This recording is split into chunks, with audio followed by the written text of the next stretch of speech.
See the first question.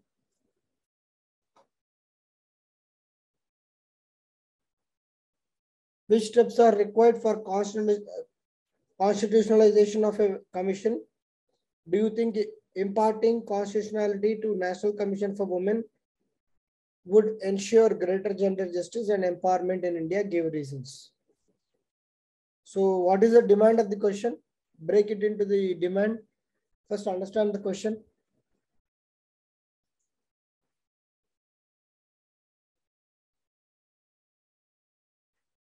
First try to understand the question. What is the demand of the question? Anyone?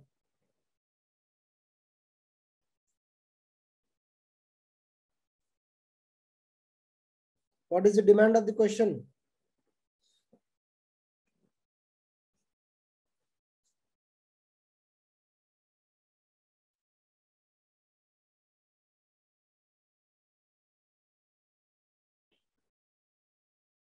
Jitendra, do you want to directly write about the constitutionalization?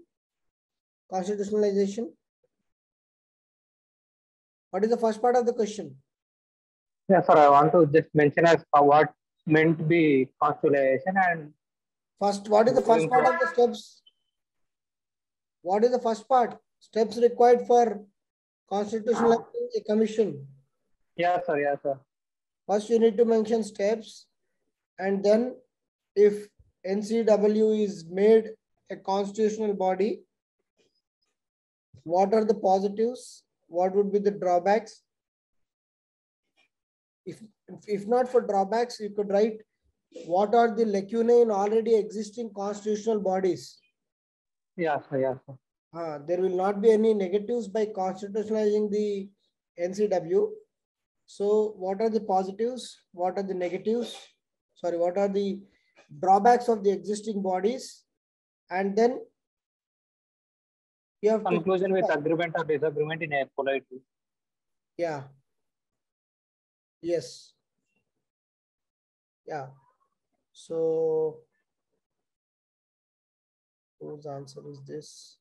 Again, no names. I mean, I fail to understand the lethargy in writing the names on the answer sheets.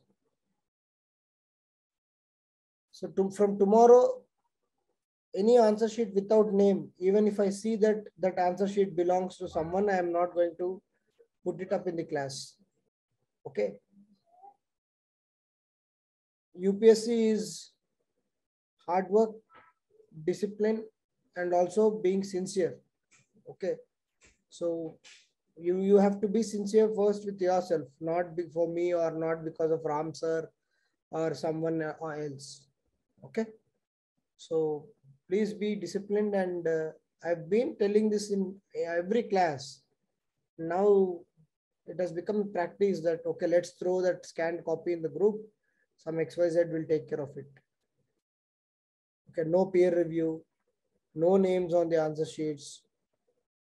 Okay, so ultimately, you are not going to crack UPSC for me or for the institute or something of that sort. Okay, it is for you, so be disciplined. Okay, fine. So I think this is Bhaskar's answer sheet. Which steps are required? So obviously you need to mention. Okay, Bhaskar, the introduction cannot be like, you cannot give these arrows and all. Okay, introduction has to be properly written. Okay, so you have to introduce what do you mean by constitutionalization. Okay, so basically constitutionalization of a commission has to undergo certain basic protocol. What is that basic protocol? To become anything part of the constitution, which is the article 368. Okay, so I have seen that most of you have mentioned article 368, and to be part of the constitution has to be amended.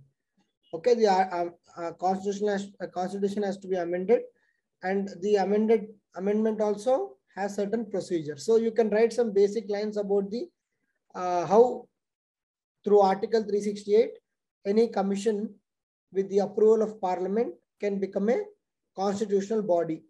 And you can give the example of NCBC, National Commission for Backward Castes, under Article 338B. Right? It has become a constitutional body after the amendment of Parliament, after the amendment by the Parliament. Okay, that will be the first part of the question. And the second part of the question is, do you think imparting constitutionality to the National Commission for Women would ensure greater gender justice and empowerment in India? So do you think? If you think yes, you justify why it is yes. If you think no, you justify why it is no. Okay. Bhaskar, this WhatsApp language or the digital language is not allowed at the rate. Okay, I'll understand at the rate you mean to say it is at special majority or something of that sort, but don't, because the examiners will be retired professors of JNU or Delhi University and all. The person who's evaluating your script will never ever appreciate the digital jargon. Okay.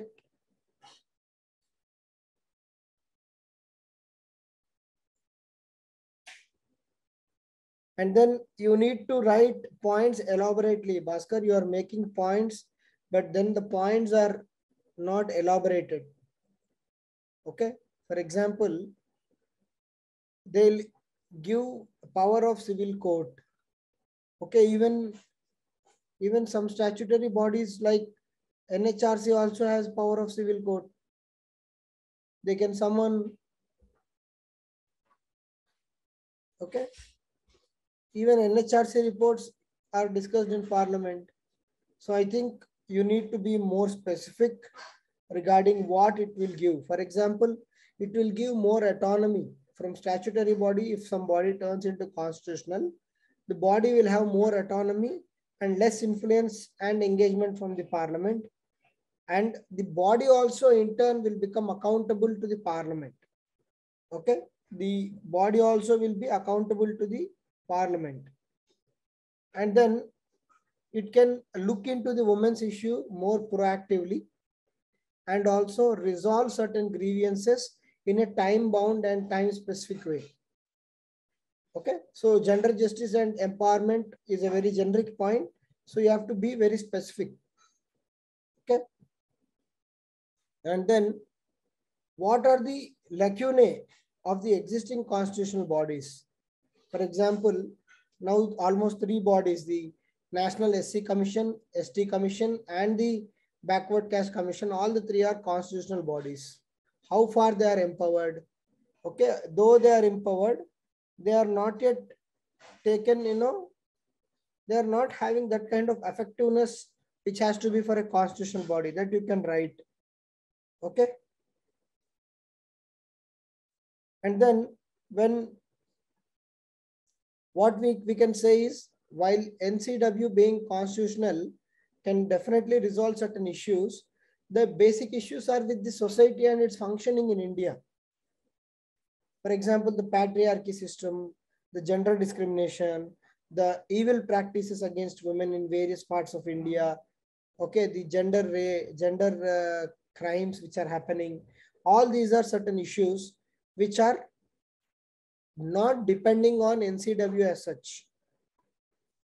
So basically, this particular aspect of constitution and making a particular statutory body as constitutional should be supported, because the body here is NCW. Okay, National Commission for Women. So what we can write is, in the conclusion, that making NCW constitutional is definitely a very big, it's very much the need of the hour, because close to 50% of our population are women. Okay, and it will definitely help in empowerment as well as addressing the issues of women. However, the larger goal should be to sensitize about the gender to the common people, and also to ensure that the society respects women as they are with changing times. Okay, so that can be a proper conclusion. Why are you writing schemes here, Bhaskar?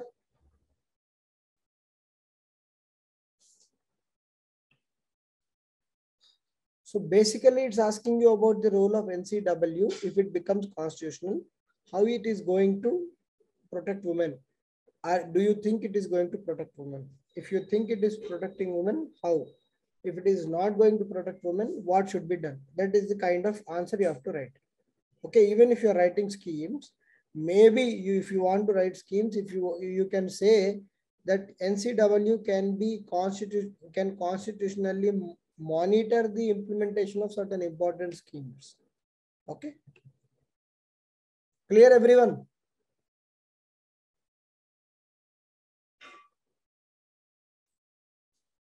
Clear? Yes, sir. Anyone has something to add?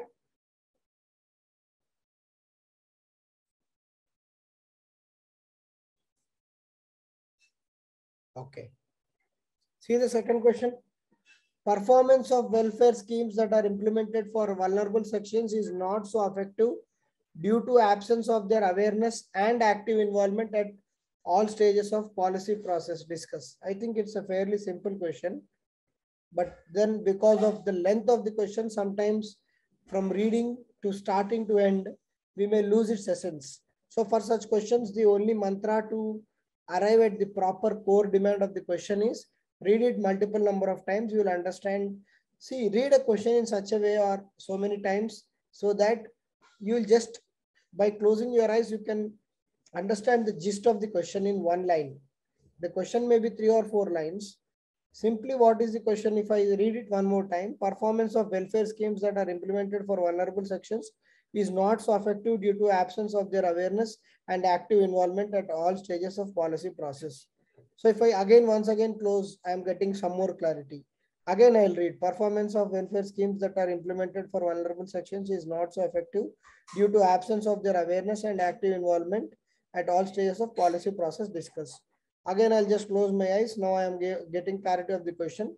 They are simply saying, why are the welfare schemes not penetrating into the people? My simple one-liner from the reading of the question for 3 times is, why are the welfare schemes not penetrating into the people? Is my gist of the question clear?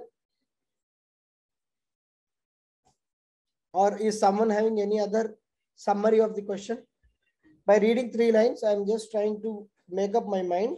Why are the welfare schemes not penetrating into the people? This is what I am understanding from the question. Someone else has any other question? Any other kind of inference from this question?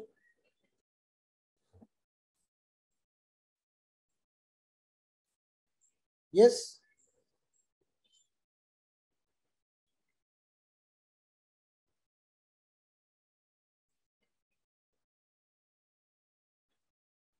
Am I audible? Yes. Then speak up. Yes, sir. So is the gist of the question clear? Yes, sir. Okay. Now what should be the model answer? Give me the model answer. At least give me the framework. First, give me the framework.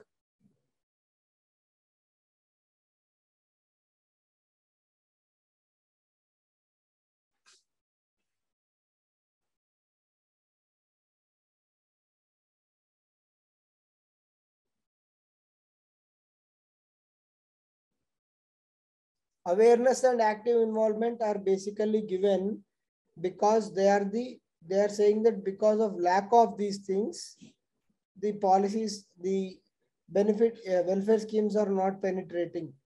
Okay, it is one of the, you can mention them in your lacunae. So what will be the framework of this question answer?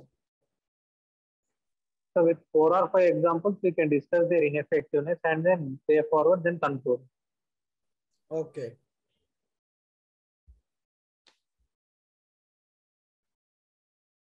The question gave one factor, Bhaskar.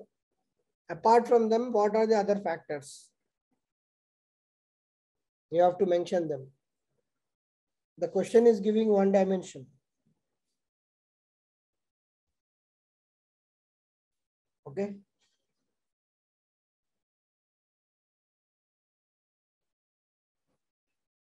So basically, to introduce, you can write that the Indian Constitution aspires to make governance in India as a welfare state.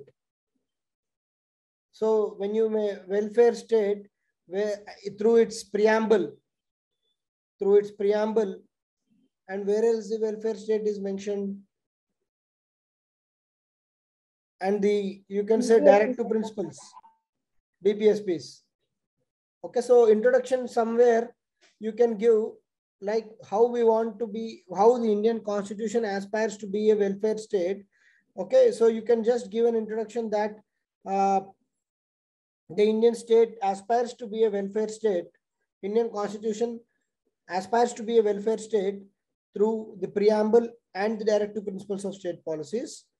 Okay, the aim and objective of the Constitution is to ensure that the poorest of poor are taken care in the country.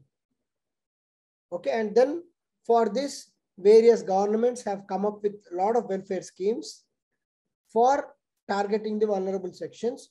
However, due to certain issues, these welfare schemes could not be penetrated or could not reach the desired sections of the society. What are the lacunae? Right, one by one. What is the first thing?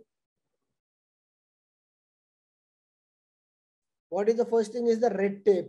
You can write about the red tape or the bureaucratic approach in implementing the welfare schemes.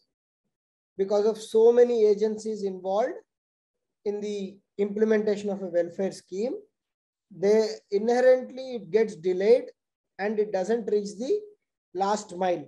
Okay, that is the first thing. And then what else can be the thing? Corruption. Corruption at each and every stage is a very big bottleneck in taking the welfare schemes to the last mile, where the poor are found wanting to get their welfare measures implemented. And what is the other thing? Misappropriation of funds. Good. Misappropriation funds is nothing but a kind of corruption only. Okay. Middleman is bureaucratic approach, Rajni. We have already mentioned that there are a lot of bureaucratic approach, red tape. Okay. So when we are talking about welfare schemes, we cannot talk about middlemen because we are talking about the governance. Okay. Governance. So basically, it is the side from the implementation also. And you can write examples like one size fits all approach. In India, what happens is the schemes are made at the macro level, at the central government level, and they think that the scheme will deliver across India, but that scheme may not be required in certain. So, like for example, if you take Beti Bachao, Beti Padhao scheme, that may be very much relevant in Haryana, but it may not be relevant in places like Kerala, where the sex ratio is above 1,000. Understood?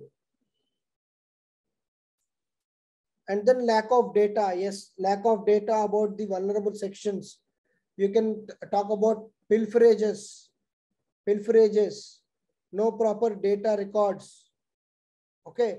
And then the rural infrastructure. Rural infrastructure is not good. Okay. The last mile connectivity is absent. If some remote person has to receive certain welfare scheme or benefit out of that welfare scheme, it is very difficult. Okay.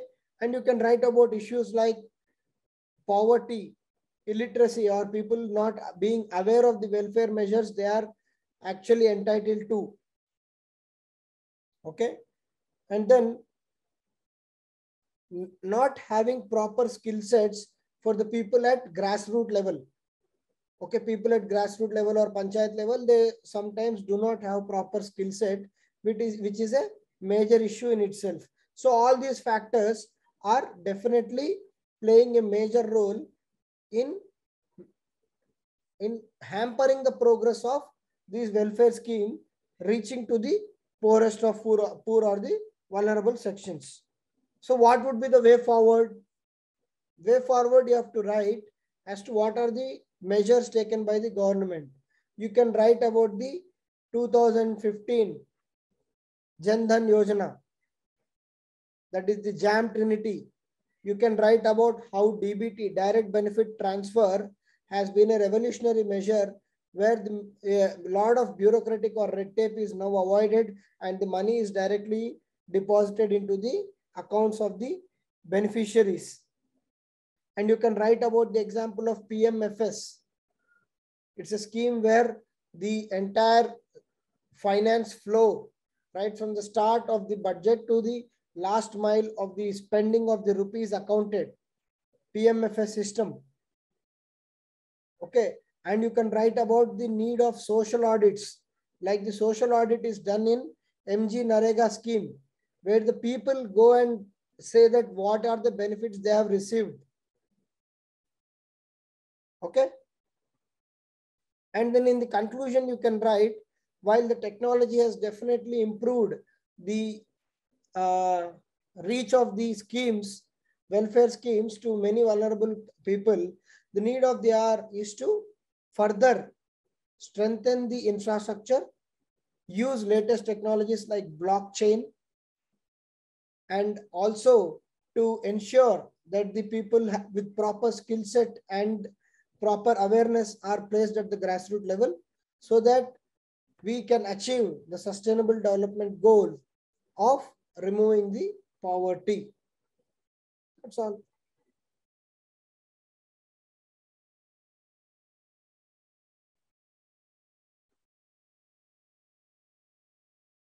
Whose answers are this? Again, no name.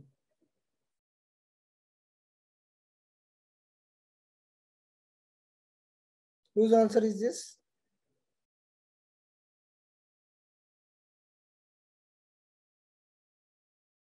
Hindu.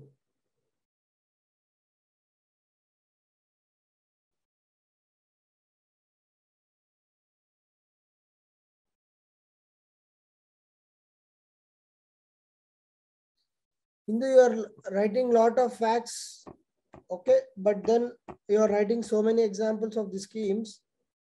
Okay, it is one way of writing the answer, but you have to shoot at the core demand of the questions as to what are the reasons for ineffectiveness, and you have not elaborated them. You have simply written 1, 2, 3, 4. Okay, you have to elaborate the reasons for ineffectiveness and make a proper conclusion as we did.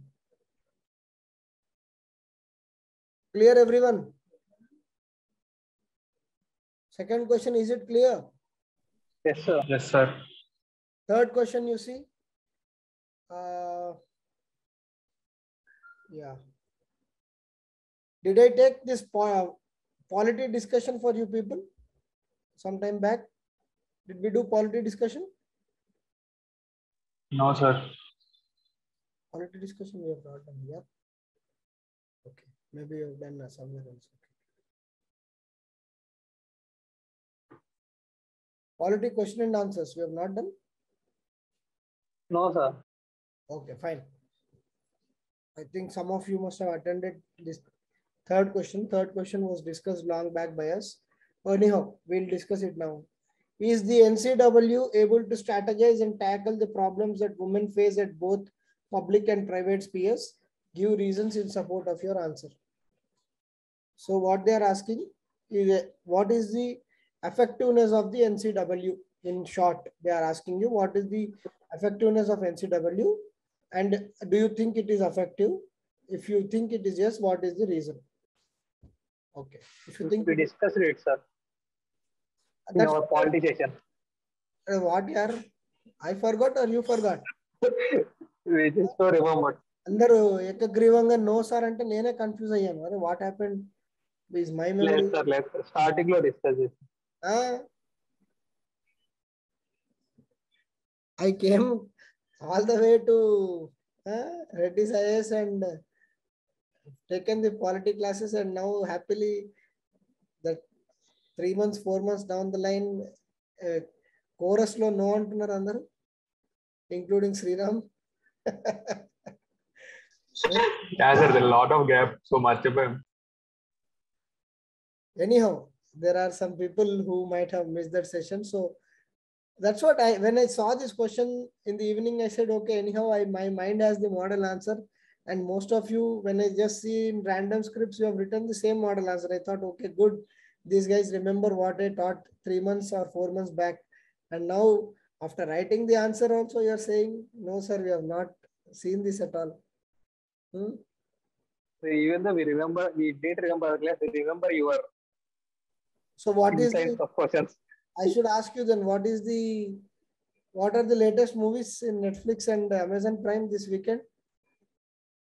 That will be very easily remembered. All the data being given by RamSai will be buffered only to see movies.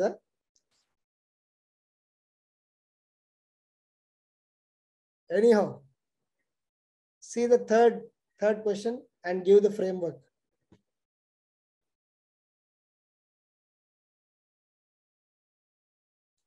Introduction and success regarding NCW and some failures regarding NCW, and then we conclude with way forward.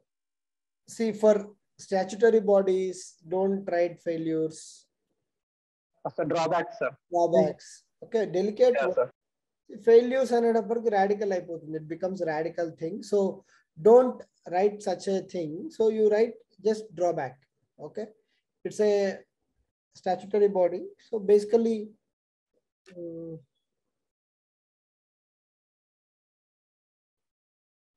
okay, sometimes I'm using Telugu today. Maybe Rajni may not be comfortable. She is in the class.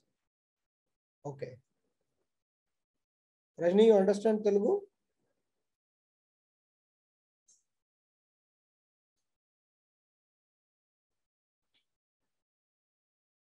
Okay. Very little, sir. Little, okay, good. Anyhow, so what Jitendra told is correct framework. So what we can do is we can introduce something about the NCW. Okay. And then the question is asking you to explain. It's like, was it successful? Okay. Was it successful? So don't outrightly say it is not successful, because definitely it played its part. Let's be honest.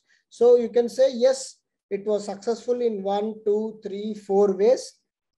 Drawbacks, it could not achieve much mileage, things in 1, 2, 3, 4 points, and then conclude. You can use the first question as a conclusion in the third question. You can say, by actually giving constitutional status, we can more empower, and also we can have fast track courts or etc. by under the supervision of NCW when it becomes constitutional. So all these kind of innovative measures you can write and say that 50% of the population in India is women, and the need of the hour is to just bring proper justice system to them. So what you can write, you can say in the positive, the success aspects about NCW, you can write how they have supported. I'm just reading out my model answer, which I have given long back. You can say how they have successfully, how they have been successful in bringing out property rights to women, especially under the Hindu Act. Okay. And then through NGOs, with the support of various NGOs, NCW has been taking up many social and economic issues of women. Okay. And they have led to many campaigns, and also they have addressed a lot of legitimate grievances. They have ensured in certain women rights across the nation. Okay. And then they have seen through that women who are being subjected to domestic violence are properly taken care, and the people who are resorting to such things are taken to the legal courts and etc. Okay. So, and also you can mention that during the unfortunate Disha gang rape or the Nirbhaya case, the NCW played a crucial part in sensitizing the issue amongst the nation and drawing support from many women. So all these can be mentioned as a positives of NCW. So where it is finding wanting is, it is basically like a toothless tiger where its recommendations are not binding on the government. The functioning of the institution itself is sometimes very difficult because it doesn't have proper funding mechanism. Okay. And then sometimes the leaders or the heads of the NCW are appointed from political parties and who just take care of this seat because it's a nominated post and there is no grievance, there is no legitimate belongingness. You can say that heads of NCW sometimes lacked legitimate belongingness in taking the institution forward. Okay, all these measures you can mention and you can give a way forward as we discussed, like it can be made constitutional. Okay, more gender sensitization and giving more autonomy and giving proper functionaries and funds. So this 3F you always remember: funds, functionaries, and functions.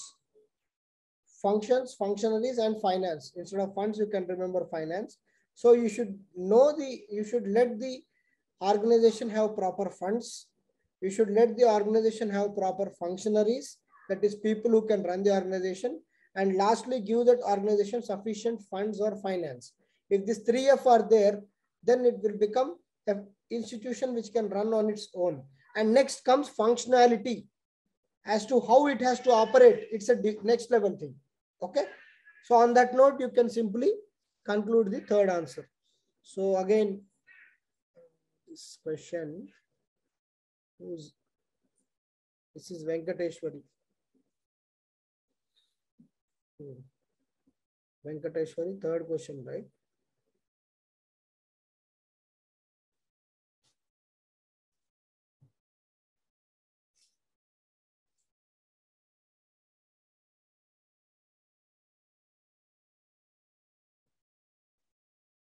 Good answer, Venkateshwari.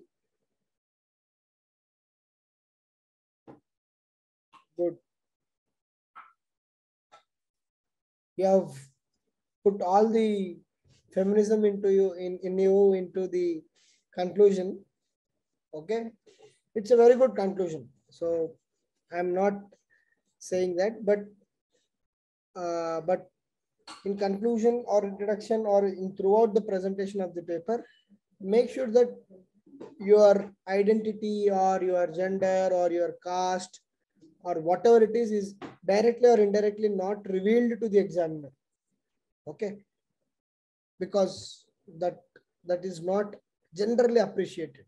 You can definitely highlight about women's issues, give a very powerful conclusion. Okay, no problem. Fine. Good. See the fourth question. Does the Rights of Persons with Disability Act 2016 ensure effective mechanism for empowerment and inclusion of the intended beneficiaries in the society? Discuss. Yeah.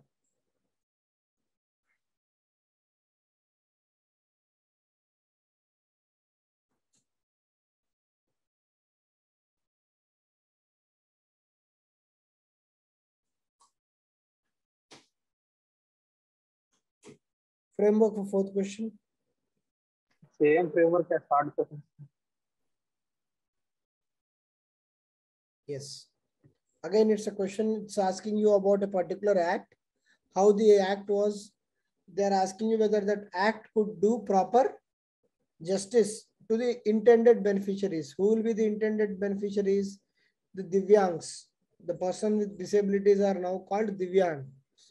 So the Divyangs, will the Divyangs, are the Divyangs being benefited from this act or not, is the question. So basically what you will write about the Divyangs, and you know how the persons with disabilities will have certain issues.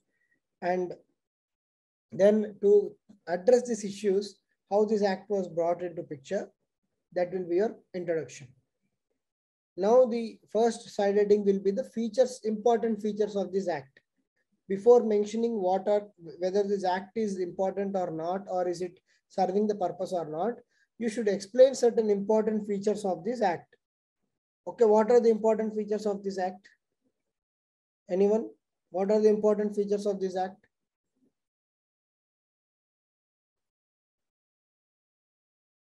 Increase in number of disabilities from 7 to 20. Yeah, the number of disabilities identified under this act are increased. The number can be written. If you can remember the number, you can write 7 to 21. Next. Free education. Free education. Yes. Okay. Reservation to the disabled has been, I think it has been increased to 4%, right? Yes, sir. 4%. And then, okay, right to education, 6 to 18 years. Yes. Children between 6 to 18 years with certain disabilities will have right to free education. Okay. And there is a certain degree of protection against discrimination. Okay. So all these are certain important aspects of this act. And then highlight. So basically you can say that all these aspects, positive aspects, have definitely played a crucial role in empowering the persons with disabilities. However, there are certain lacunae in the act. Yeah. Providing special district courts to handle violating. So, okay, fine. So what are the lacunae of this? Basically, the act is silent in certain gray areas. So and that brings out certain kind of ambiguity in the act. Okay. And the physical disability is mentioned, but the mental disability like autism, etc., are not properly defined. Okay. And coming to this Raghu's point, the providing special district courts. So who is the authority in providing the proper justice is not clear in this particular act. Okay. So you can write that the Rights of Persons with Disabilities Act of 2016 is definitely a very welcome move with regard to the persons with disabilities, as they are also equal stakeholders in the progress achieved by the nation. Okay. And the need of the hour is to ensure that the schemes and the measures taken by the government are more inclusive towards this section of the society. And also the rights as entitled by the Constitution are guaranteed to these vulnerable sections of the society.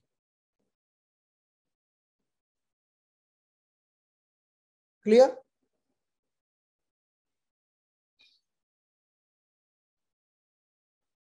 So no one has written fourth answer. Anyone has written fourth?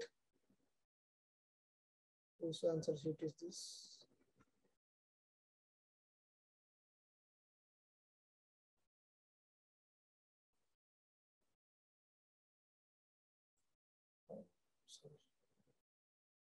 Anyone who has written fourth answer? Venkateshwari, I think we have already discussed yours, right? Anyone else?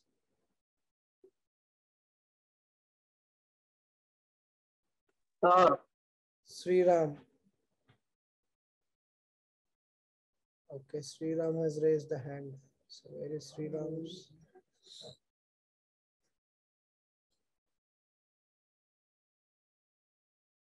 Yeah, Jitender. You also wrote? Yes, sir. Okay, I'll read tomorrow your answer tomorrow. It is fastest finger first, right? So Sriram raised the hand first. Okay. Fourth question, Sriram.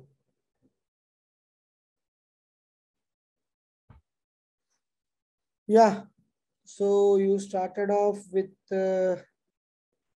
okay, good. UN Convention on Rights of Persons with Disabilities. So it's a good introduction, bringing the UN dimension. And then, yeah, all the points we discussed just now. So you've covered all the points, Sriram. What are the features or provisions of the Act? So what are the lacunae of the Act? Okay, you have written ambiguity, good. And also seems to be no authority that can try. Yeah, the district court one, yes. And there is no clarity on mental illness. So all in all, very good answer, Sriram. Okay. Yes, sir. You can maybe, now that seeing your answer, I am also getting an idea. You can write about some sustainable goal, which talks about equal growth or growth with equity. You can write such things. Okay. Yes, sir. Fine. See the last question. Examine the provision of examine the main provisions of national child policy and throw light on the status of its implementation. So it's again, national child policy was there. It was a hot discussion during 2015-16. So it came in the mains. National child policy. And throw light on the status of its implementation. So simple question again, they are asking you the provisions of this act or this policy. And then you have to say if it is implemented, to what extent it is implemented. If it is not implemented, to what extent it is not implemented.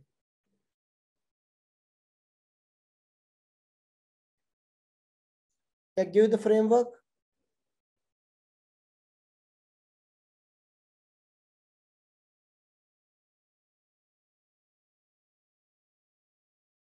So you have to give the provisions, right?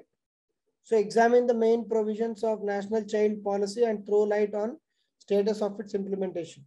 So yeah, just write some 2 or 3 lines about national child policy in the introduction as to when it was brought up. It was brought up way back in, I think, 2014 or 13. Okay, it is brought up in 2013, and then basically anyone less than 18 years are considered as children as per the national child policies. And the basic, you can say that as per the national child policy 2013, any child with less than 18 years is considered as child. And the basic aim and objective of this policy is to bring a complete development in the child's growth. And then come with the provisions of the national child policy. What are the provisions? What are the various provisions? Then you can give the side heading, provisions of national child policy 2013. So what are the various provisions? Anyone?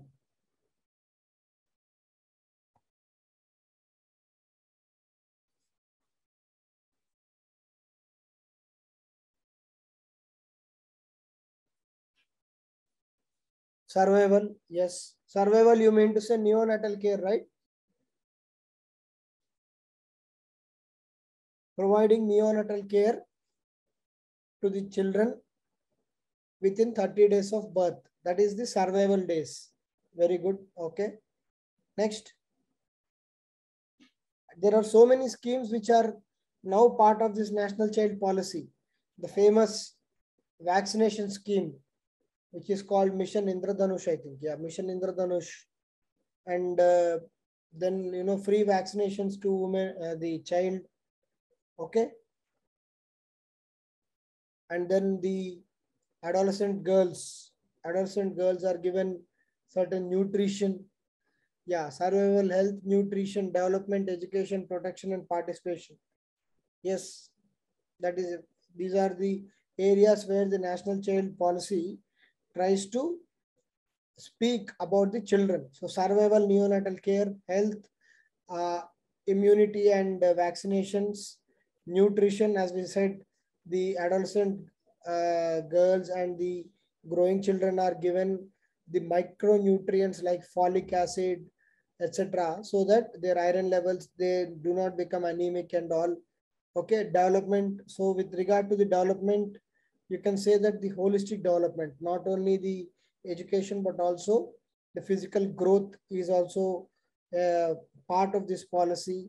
Education, obviously that the right to education, the SSA, Sarva Shiksha Abhiyan, is very much part of this policy, and the children between 6 to 14 years should be having right to education as per Article 21A, and then participation. Okay, protection from,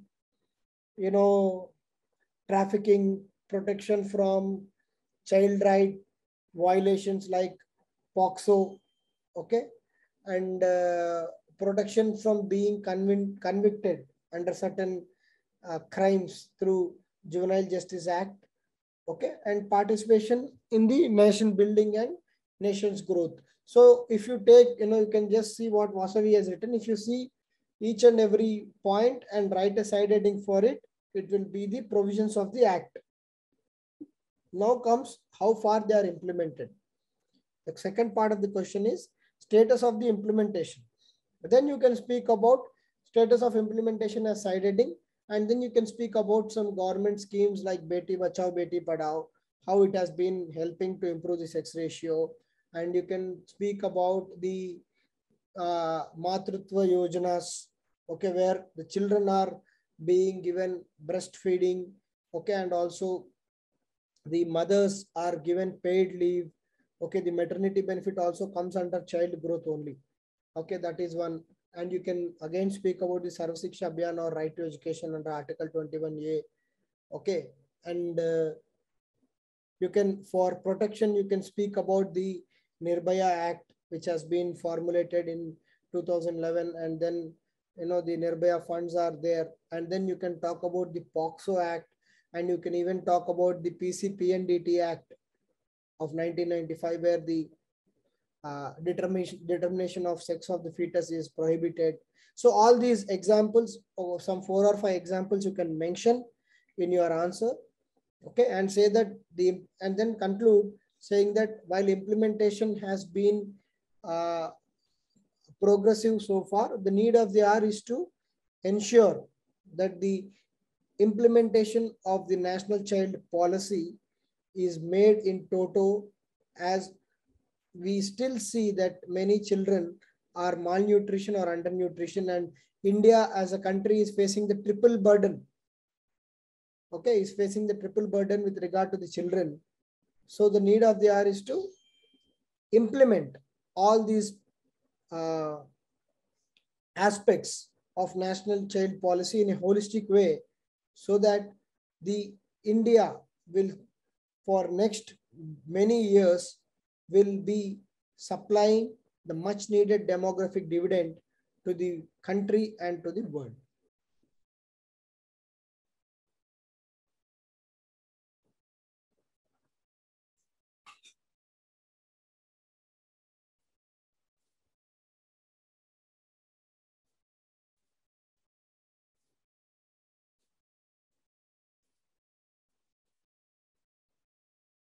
Is it clear? Yes, sir. Anything else we can add? So we'll see Vaishnavi's answer script. India as a country, about 1/5 of children among the global population ratified. Good beginning, Vaishnavi. So you have arrived how India has come to national child policy because of its ratification to the UN Convention, where it's a very logical and good introduction. You can avoid all these, ma. You can straight away come to the provisions. Is it 150 words or 250 words? I have to see that. Even if it's a 250 word, you can write. You did not write so much. This entire, I hope you are able to see my cursor. This entire section is unnecessarily draining your space and lot of content. Okay, you are writing something about the National Child Policy 2013. Okay, but then you are explaining in detail that what exactly goes into the policy, not required. So you can straight away come to the provisions and status of the provisions. First, you write the provisions, and then write status of the implementation, so that the separation is ensured and the examiner also knows that what exactly you are writing. Or maybe, see, everyone has their own way of presentation. If you are able to project that, the status and implementation status and the provision is clubbed also, you should ensure that it is properly focused. So in your answer, you are trying to talk about the provision and then the status. Okay, I'll accept this approach also. It's good. See, ultimately, everyone has their own unique way of presentation. So it's not hard and fast rule that we need to disturb that or follow certain way of presentation. Okay. So you are talking about survival, health, and nutrition. Okay. And then giving certain stats. Okay, good. Education and development. Okay, and then giving stats. So you have remembered so much of stats. Okay, I assume that you have written this answer without seeing. If you can write this many stats without seeing, okay, then it's definitely a very good answer. It will, examiner himself will be surprised that you are able to write so many facts, but only be sure that you are making the facts correct and you are not writing in a random way. If you don't know the facts, you just say that around, approximately, that is good. If you are making a fact, be sure about it. Okay, you have written midday meal scheme, protection. Okay, you have mentioned NCPCR, POSCO scheme. Okay, good. So you have written one dimension. You have to write some way forward also, because not everything is so green, right? Vaishnavi, not everything is so green. So there are certain gray areas also. You have to mention that gray areas. Okay. So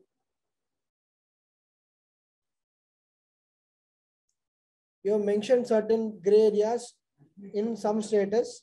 Again, see, that is a problem. So in status, you are writing both positives and negatives at one point, then at least segregate. Status, what is the positive part of it, what is negative part of it, or what is the drawback part of it. Then it will be very clear. Understood? In status only, you are giving 2 points, one positive point and one drawback. But then unless I go in depth and again read it. So I told you, right, the basic exercise of your presentation should be to make the examiner life easy. So think in that line. You have written all valid points. You can add much more beautiful conclusion. As I said, like you can write about the child rights, okay, child rights, and then you can write about the sustainable development goals and how India is still having a lot of future with regard to the demographic dividend, and it should ensure that the children are given proper care, and the national child policy is implemented as it was aspired, so that the future of the country is taken care. Okay, you made points, but the presentation of points, I feel, has to undergo certain change.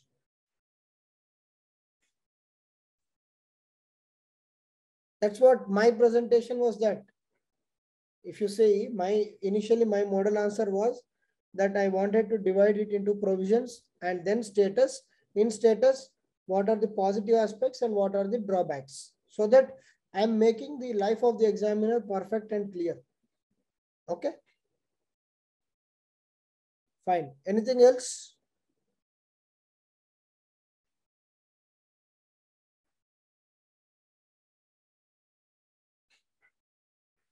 Yes, everyone. Yes, sir. Anything else you want to discuss?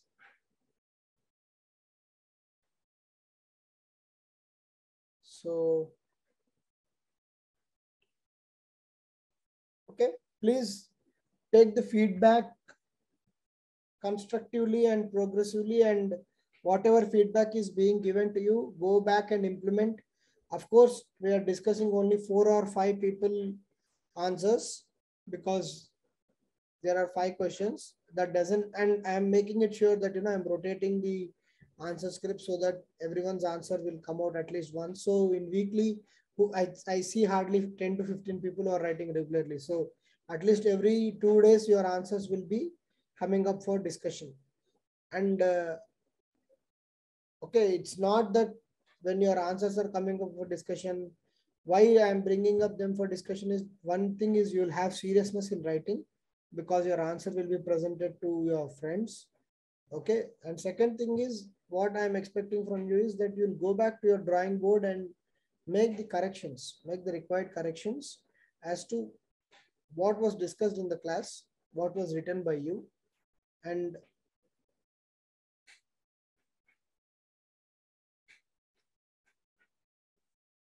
yeah, Bhaskar, it happens, these governance questions and other questions are very tricky, especially the social justice, vulnerable sections. Okay, that's why again and again, I'm keep on saying to you that read the question at least 3 times. It may be the easiest of question. I'm still saying it may be the question may be saying what is Article 14, explain, but still read it for 3 times, no harm. What happens is, in the mains, I've seen many people, they see the booklet and start writing. Take some time, 5 minutes time to understand what is the question. First, you read the 20 questions, and then even in the individual question, take 30-40 seconds. First, you understand the question. Answer will come. The problem is, if you moment you understand the question in a particular way, your answer will divert, and that is what is the difference, right? Say there are 20 questions, and if you are getting 5 marks for all the questions, you will get 100 marks. 100 is a very good score in GS, by the way. Okay, so if you get 4 marks, of course, that 100 is like, there are 10 15 marker questions and 10 marker questions. So I'm assuming you'll get 4 marks in the 10 markers and 6 marks in 15 markers. Then even then you are getting 100. To get 100 marks out of 250 also, you should understand the questions. Okay. You cannot write something random like a board exam and say that, okay, I have filled the paper with the Bahubali story. It is done. Okay. So you just imagine getting 100 in GS also is difficult, means people are not even scoring 2 or 3 marks in certain questions. That means what would be the problem? What would be the problem? That they are unable to understand the demand of the question. So understand the demand of the question, arrive at the appropriate answer, and then write the answer. First arrive at the appropriate framework and then write the answer. Then at least 80% of your answers will make sense. And I am assuring you, the moment you do that, by default, you will score 100. So 100 will be your benchmark. And then if your answers are brilliant, then the content is brilliant, you will end up scoring the 115s, 120s, which are topper marks. Okay. If you can just get 3 papers, the 7 papers are there for marking. So optionals, it's again a very different ball game altogether. So even if you can make 2 of your GS papers as high scoring, your probability of getting a rank will be more. You see, these are all, what I am trying to tell is, these are all out of experience, and after seeing so many marking systems, marking patterns, GS 1, 2, 3, 4. In these 4 papers, if you cross 110 in 2 papers and do above average in other 2 papers, be rest assured. And if you do decently in your optional, you are going to get a rank. So all these you need to see. You have so much of resources and you have so much of guidance and so much of awareness, exam awareness these days.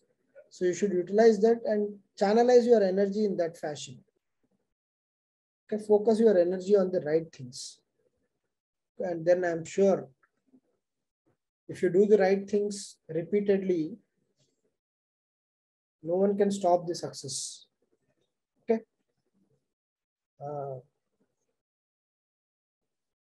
as long as you're doing the right things, you are in the right path. Okay, don't think that you are someone is superior or inferior. At least I'm believing that all the people who are in this class, except me and Ram sir, are capable of getting a rank. Okay, because we both cannot write an exam now. So remaining people can write exam and can get a rank. So that was on a lighter note. Okay, but I'm saying again, I had myself or Ram sir, because we have so many conversations, have this kind of guidance, maybe it would have been something else.